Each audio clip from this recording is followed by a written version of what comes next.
Hello and welcome to another Thinking Particles 7.1 tutorial video. In this video we will discuss how we integrated particle partitioning in our latest release.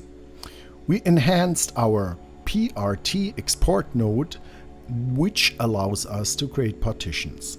Before we do so, let's have a look at the scene right now. We have these two glass cylinders. One cylinder is filled with fluid. And let me just turn off Thinking Particles. We have a simple animation, so we pour one fluid into another glass. So pretty easy, straightforward animation setup we have here. Let's have a look at Thinking Particles. We have a pre-cached dynamic set. Inside of the dynamic set, everything we want to have happen pre-cache is organized or created. We have the fluid particle group, which is the only one we use here in this tutorial video, and we have our water level as our generator for particles. The water level object defines the height of our water level, and we use a circle 001 and we fill our glass cylinder object. Let's have a look at where this circle is. Let me just activate the circle 1. And let's zoom right into this area here. There we go. This is our height level or water level. So you just pick any object and then we fill this glass cylinder with fluid particles. So that's the water level. Pretty easy, straightforward way to generate particles for a fluid simulation. Then we have our gravity or force dynamic set, and as usual we have our flow group flow solver simulation setup. We have the boundaries, the two glass cylinders, and we have a box that will take care of any spray or stray particles, and we kill them on contact. Also pretty simple, straightforward setup here. Let's have a look right now what the simulation or animation looks like. Let me just press the play button, and we have a very low resolution simulation here. So these are around 1100 particles or so. Keep that in mind. For the sake of the tutorial we are using a low particle count, but we want to enhance this animation. We want to add more particles to get a nicer fluid simulation. So this 1100 particles is not enough for a nice, smooth fluid simulation. So how can we do that? We have added the partitioning functionality in our PRTExport node. Our PRTExport node has a new section. When we scroll down, we have a section called Create Partitions. And we have several options. We have none, which will create no partitions at all. Or we have in one go. That's a very simple, straight interpolation method. It's really freaking fast, but it's not as accurate. And we have the real deal with partition per simulation,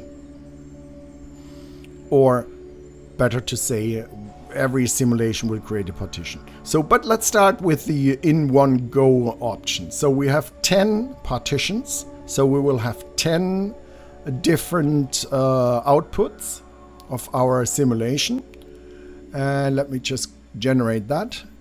All in one go is interpolation over the particles, and we write out now 10 partitions. So we wrote to the hard disk 10 times this simulation, where a slight variation of particle positions is done.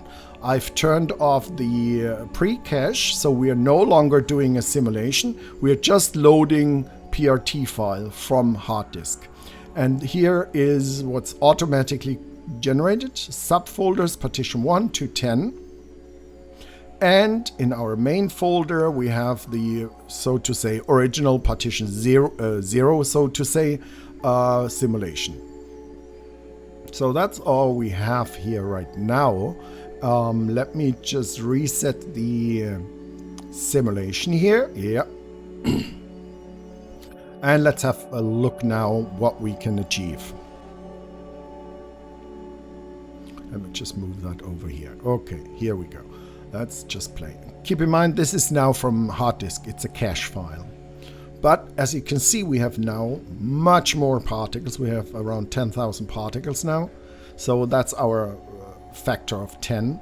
Let me just stop this animation here. So here you can see this clumping. So it's not really an enhancement. We have more particles, that's true.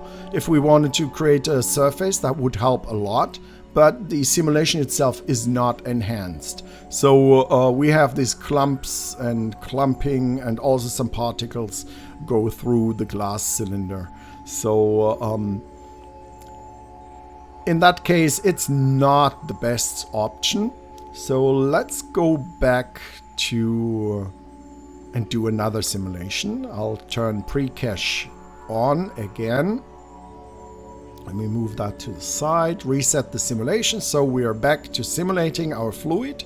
And now in our PRT export, we're choosing now the option simulated.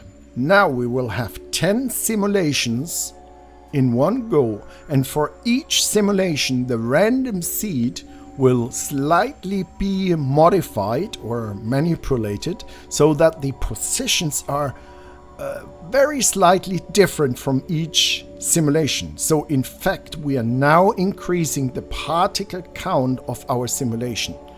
And obviously, the more particles we have, the more accurate it is. So as you can see now, we have 10 passes or 10 simulations we have to do. And the great thing about partitions is you can now add partitions later. If your client asks for even a higher resolution, you can just add more partitions after the fact and enhance and fine-tune your animations or particle simulations.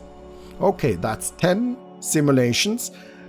Remember, instead of what we did first, we are now doing simulations. We did 10 simulations. I'll turn off the pre-cache, turn on our import file. We load in the 10 partitions, the particles. I'll reset it. You see, we have 13,000 particles now. And now let's have a look with our true partitioning with simulations.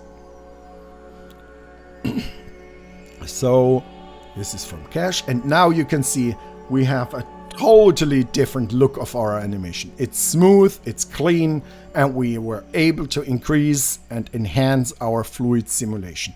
So that is the magic of partitioning. And we have integrated this in 7.1.